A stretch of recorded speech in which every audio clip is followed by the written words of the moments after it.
Welcome back to the channel, guys. This is something a little bit different for this channel. It's not just a direct interview. I recently announced that I'm going to be the host of the ECHO European Congress for UAP Studies and Research. It is a conference being held this November in Paris, France. And what I thought I'd do is I would just share the website and show, if you are interested, where you can get tickets to attend the event. So let me just bring up the website and then we can kind of go through it a little bit. Following that, I do have a short interview with Professor Avi Loeb and Christiaan van Heijst, who will both be speaking at the event. So bear with me. Like I said, let me just bring on this screen. Here we go. So there we are. As you can see, this is the homepage for the ECHO conference with all the speakers and the host, myself, there. I will post the link for this below for you, but I'll just quickly read here. The ECHO Congress will bring together speakers selected for their specific themes. These guests will speak during conferences, roundtables, and for some video conferences. The private event will also bring together journalists, media managers, and editors, national and international. A live event featuring international speakers in the field of UAP. And here we have the sort of headliners. We have Christopher Mellon, Avi Loeb, Jacques Vallée. And then we have a selection of French ufologists. We have a former fighter pilot in the French Air Force. I mentioned Christiaan van Heijst, the Boeing 747 captain, myself, and author, screenwriter, and director Dominic Feelhole. So moving on, we're just going to go through these tabs briefly. If you want to check the link below, you can go and have a better look. So there's some ECHO objectives for what they're trying to achieve here. And I think this is really important that we have these types of events, not just in the US, but in Europe as well. It helps to kind of spread the word and show that this subject is being taken seriously. So there's some more information. You have the general schedule of the speakers. The consortium just sort of explains about bringing researchers together. And then finally, if you were interested, you can go and book your tickets now. A regular pass is currently 130 euros. That's for the first month. After that, it goes up to 150 euros. That's a sort of special offer. But then there are different levels, as you can see there, going up. Then they all offer you kind of extras within the package that you decide you want if you're going. I know conferences are certainly not for everyone. I personally enjoy going to conferences, not necessarily just to hear the speakers, but also for networking. I've found in the last couple of years from attending various conferences that I've met some very interesting people and formed some really interesting connections just by attending. So like I said, I know it's not for everyone, but there we are. So right now I'm going to switch to the small, short, brief interview that I recorded with Avi Loeb and Christiaan van Heijst. Enjoy. So guys, thank you so much for being here. I wanted to start off, Avi, by asking you what your thoughts are on events such as this, when it's specifically focusing on the scientific research aspect of the phenomena. Yeah, I do think that the reports so far are quite intriguing, and that's why I'm engaged with the Galileo project in monitoring the sky 24/7 in the infrared, optical, radio, and audio. We want to bring it to the realm of scientific mainstream in the sense of collecting data with instruments that we have full control over, that we calibrate, and that we can analyze with artificial intelligence software. And that's where we are headed. We already have an operating observatory. I do think that the existing data from past reports in the public domain is not conclusive. And that is why the US government, under the Office of Aero, is looking more carefully into past reports. But the way to resolve the nature of the objects that are being seen is by collecting better data in the future. Absolutely. And Christiaan, since going public with your story here on this channel, you've since appeared on Ryan Graves' Merged podcast and the Richard Dolan show, so some really big platforms. So I just wanted to ask how things have been for you since then, now that you're here in the UAP subject and community. Yeah, well, it's been quite a ride, honestly, and surprisingly, I have not received any negative feedback. I was kind of hesitant, especially because it was I'm one of the first commercial pilots to basically come forward with my story. Mostly anecdotal, only one picture to show and only stories. So I was expecting a lot of backlash, but no, actually, the feedback was extremely positive. I got so many invites for the podcast as you just mentioned.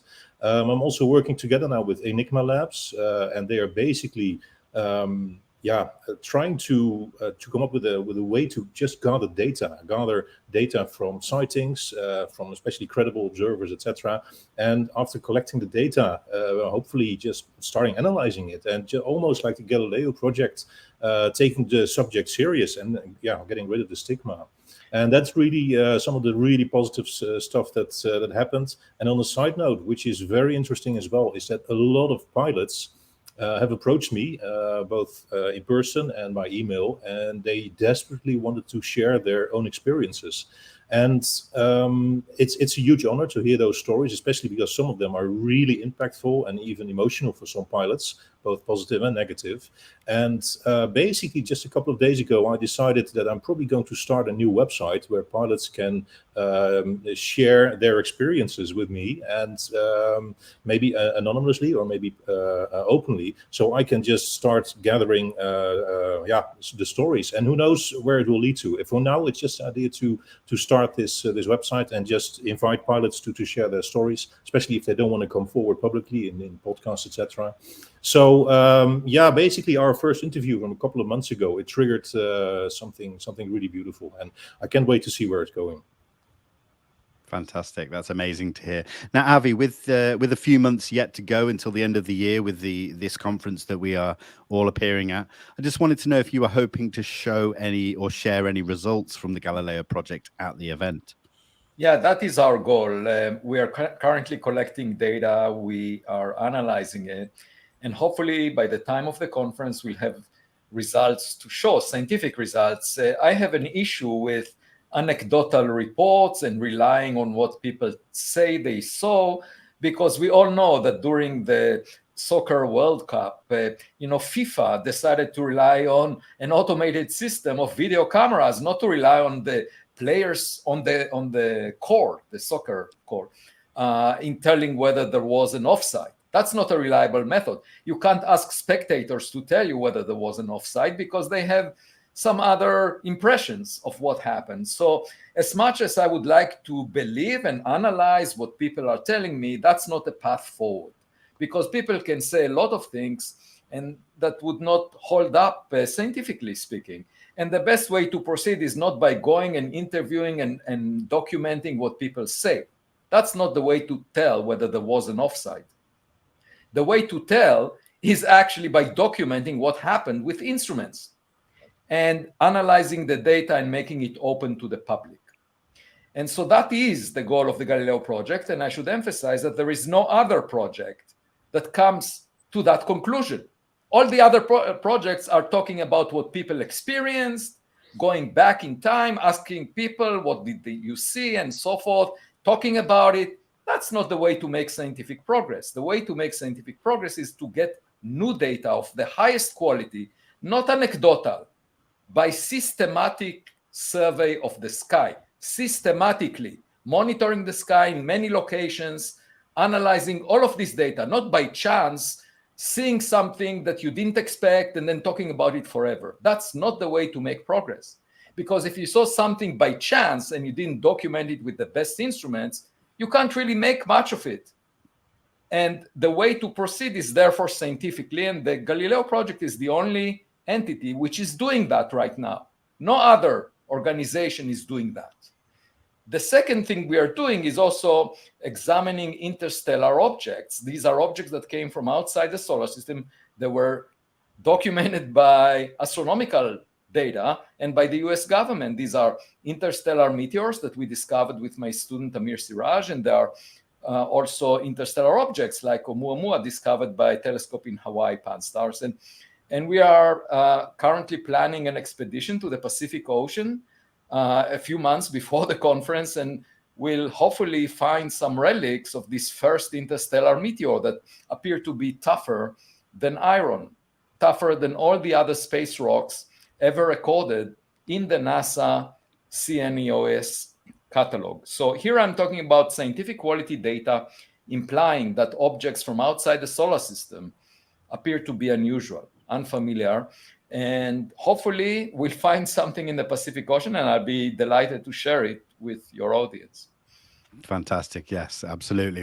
I think the majority of the UFO community is extremely excited with the planned projects that you have going forward this year. So we'll be delighted to hear of any updates that you can give us as and when they happen. Now, Christiaan, when you first came forward, you did produce some photographic evidence. And have you encountered in your conversations with other pilots that have come forward any evidence that shows, above the anecdotal stories, let's say, and experiences, that they have produced any photos or videos? Not from the stories that I heard so far. The biggest issue is, and that's what Loeb just mentioned as well, is that it's most of the time chance encounters, and Right. Sometimes it's pretty far away. Sometimes it's literally next to the cockpit, and it takes people by surprise. And even though I'm a professional photographer as well, I always have my camera ready, but I only managed to capture it once because it was completely unexpected, and that is the biggest issue with aviators and also military personnel, that if they see something, it's most of the time it's gone within a second. And second of all, well, taking a picture of it or documenting it is not the first thing on your mind when something like that happens. Especially since I'm a professional at work, photography is always second. So that's a big issue with these anecdotal evidences. By the way, if I can quickly reply to Avi Loeb's argument, I completely agree that there's nothing scientific about gathering these anecdotes, but I do think it's good for the general public to gain interest in the topic, and to potentially also raise the funds for let's say the Galileo project. And that's why I think it was important for me to come forward with my stories, even though I completely agree it's anecdotal and it's kind of useless in a scientific way. But I think the moment we get rid of the stigma, and the moment people start opening up or realizing there might be something to it, it's a small cornerstone towards working in the more general scientific direction. Yeah, I completely agree, and I should say that the reason I'm engaged as a scientist is because of these reports. Otherwise, I would not do what I'm doing. So what I'm saying is the Galileo project is already following this path that will allow us perhaps to systematically survey the sky and figure out what's out there. And it could be very exciting. Yeah, absolutely. And I really appreciate you sort of bringing that point about the stigma there, Christiaan, because both in the aviation world and in the scientific world, I think that the stigma has been there quite strongly. So first of all, to you, Avi, how has the stigma lifted? I think I probably ask you this question each time we speak, but do you see the stigma lifting more and more each time, every few months? Yeah, and I think there would be a very clear way, simple way to remove it altogether. And that is by finding conclusive evidence beyond any reasonable doubt. And at that point, all these people that ridicule the search would say, oh, of course, we've been talking about it for decades. Schopenhauer, the philosopher, argued that there are three stages in accepting a new truth. The first one is people ridiculing the discussion of that subject. The second is people arguing against it very strongly. And the third is people saying, oh, it's evident, self-evident. And we were saying that all along. And, of course, there will be this phase as soon as we get conclusive evidence. But to collect it, we really need to do the hard work. It's much easier to have an opinion because it doesn't require much work. You just have an opinion, like in politics. But collecting the evidence and making it conclusive requires a lot of effort, and that's what I'm willing to do as of now. And the implications would be huge for humanity if we find evidence for another technological civilization. I discuss those implications in my new book, Interstellar, that I have the pleasure of holding here. I do believe that in the coming years, if there is something out there, we'll find it. Nice. I love that attitude. I really do. It's so positive. And it's kind of the same question to you there, Christiaan. Have you noticed the stigma lifting in your conversations with other pilots? In general, I noticed that a lot of pilots, especially my direct colleagues, they've seen my interviews, and I'm not being laughed at, and that's all, at least not straight in my face, and that's already quite something. And also, some of the colleagues I've flown with, a couple of flights, they started opening up about their own experiences, sometimes really carefully, and sometimes they share some really amazing things. But I also realized that other colleagues who have not seen anything are slowly opening up to the fact that, let's say, Commander David Fravor and Ryan Graves are coming forward, etc. And I think it's a very slow process, and we haven't seen the end of it yet. But I do think that the stigma is slowly disappearing. And I must say that the 1 or 2 times I received negative feedback about my experiences was from non-aviation people. Some of them even call themselves scientists, but they were just of the opinion that it's all bullshit. And it's becoming less and less. And as I said, among pilots, I haven't heard anything negative. Actually, quite contrary. A lot of pilots started taking it much more serious. So I think in this short period, we can say that, in my perspective, the stigma has lifted at least a little bit. I should say, regarding the stigma, let me add an anecdote. There used to be a congressman in the United States that for many years made anti-gay statements. And when he left the office, he admitted that he's gay. And you might as well make the point that those people who are the strongest to ridicule this study are the ones that are really intrigued by it and will admit it as soon as we find the evidence. Interesting. Absolutely. So. Yeah. Now, Avi, alongside yourself and Christiaan at this event in Paris, we have Christopher Mellon and Jacques Vallée, who are both affiliated with the Galileo project. Can you tell us how that it's been beneficial that you've had people like this working alongside you? Yeah, they provide the perspective on the history of the subject, the past experiences. See, I'm more of the mind of a kid. I'm still a farm boy. I was born on a farm, and the mind of a kid is not to pay attention to the adults in the room. You want to figure it out yourself. So my mindset is more about getting new data, figuring it out, than about hearing stories of the past, because the instruments that existed decades ago are not as good as the ones we have today. Also, we can't really verify what happened decades ago. There are legends, myths, and all kinds of stories. Whereas I want to see it myself. I want to figure it out. I want to use the best instruments we have on the shelf right now, the best computers. Now we have artificial intelligence that can assist us.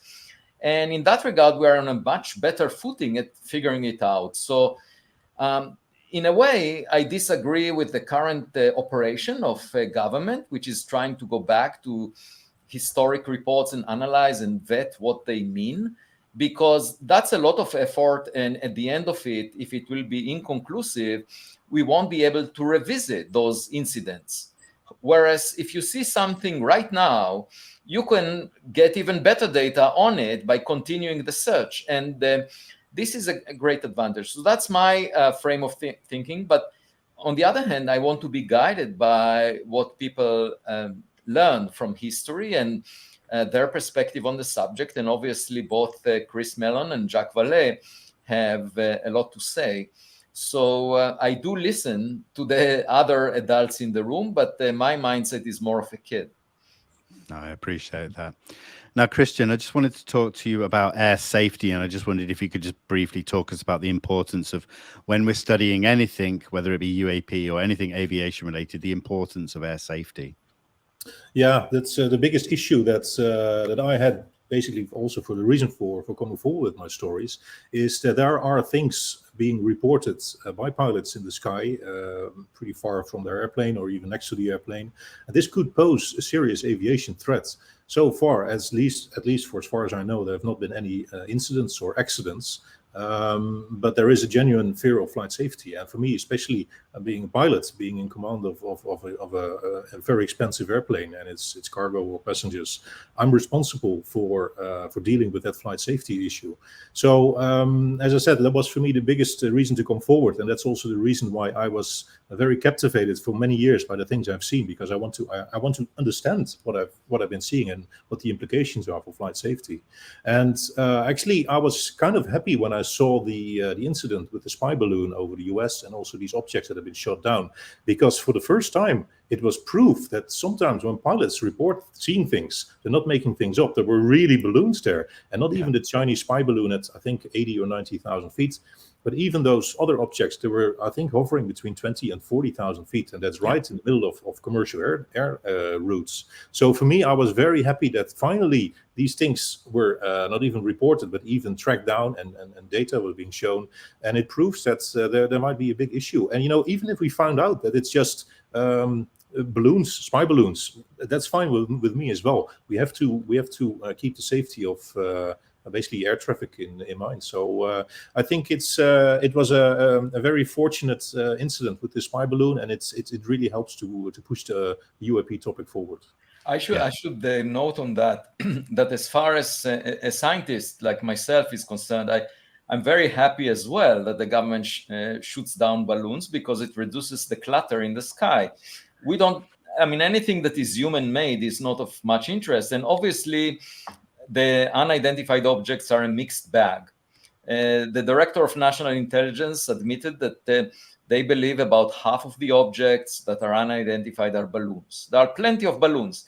And by the way, that would explain why the rate of reports on unidentified objects scales with population density. The more people are looking at the sky, the more balloons they might see. So there might be a substantial fraction of those unidentified objects which have a trivial explanation, like balloons, drones.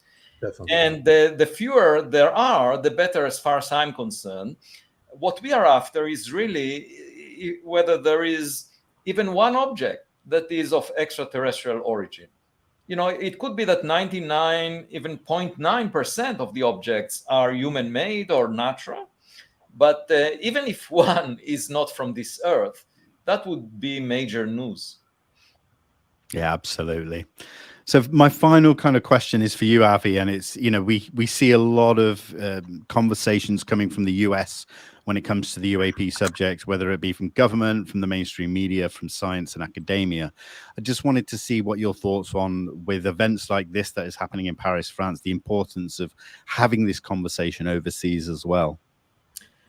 Yeah, I do think that more discussion is helpful, in the sense of removing the stigma, in the sense of allowing people to interact with each other, share experiences. But, if you ask yourself what would be the major event that will trigger a change in the mindset of politicians, the public, the scientific community, it would be finding evidence that you cannot dispute.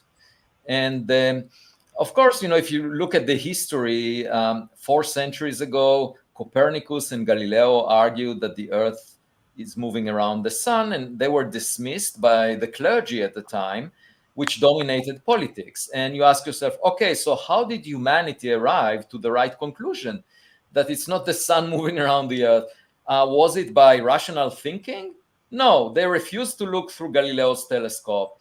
But I think nowadays, if you show a photograph of an object that doesn't look like a bird, it looks at high resolution as if it's technologically manufactured, and then it maneuvers in ways that human-made technologies cannot reproduce. You have the video of that using scientific instruments that you have full control over, that you calibrated. You know the distance to the object, which I should emphasize, it's extremely important, because people see objects moving really fast, but they may be close to them, and they don't know the distance very often. So knowing the distance is crucial. So if you measure the distance with multiple instruments separated from each other, so that you can triangulate, and you have evidence beyond any reasonable doubt that we are dealing with something unusual that humans cannot produce, then I think everyone would jump on the boat of arguing, yes, there is something strange here. And not only that, but they would say that this has been the case for a long time, and they were always open-minded, and some of them said that before. And in order to, it's just like entering a castle. You can bang against the door and claim the door is too heavy, I can't push it, I cannot get in, and so forth. But actually, a child with a key that fits the lock can open the door and let you in without much effort. And here the key to open the lock and let us in is good evidence of high scientific quality, not fuzzy images from cell phones, not eyewitness testimonies. That will not change the game. The game changer is exquisite scientific data that nobody can dispute. Absolutely. And I'm really excited, as always, Avi, for the work that you are doing with the Galileo project. And I really do hope that you are the team to finally give us that evidence that you mentioned there. But listen, gentlemen, thank you so much for joining me. I look forward to speaking with you virtually at the conference, Avi, and Christiaan, obviously meeting you in person. It's going to be an absolutely incredible event. I cannot wait for it. But thank you very much. And I really appreciate you both joining me today. So thank you. Thank you. Thank you. So there we go, guys. I hope you enjoyed that brief interview with Christiaan and Avi. If you are interested in attending the event, please check the link in the description of this video. And yeah, if you do attend, then please make sure you come and say hello. It'd be great to meet you guys. And yeah, thanks for watching, and we'll see you soon. Take care. Goodbye.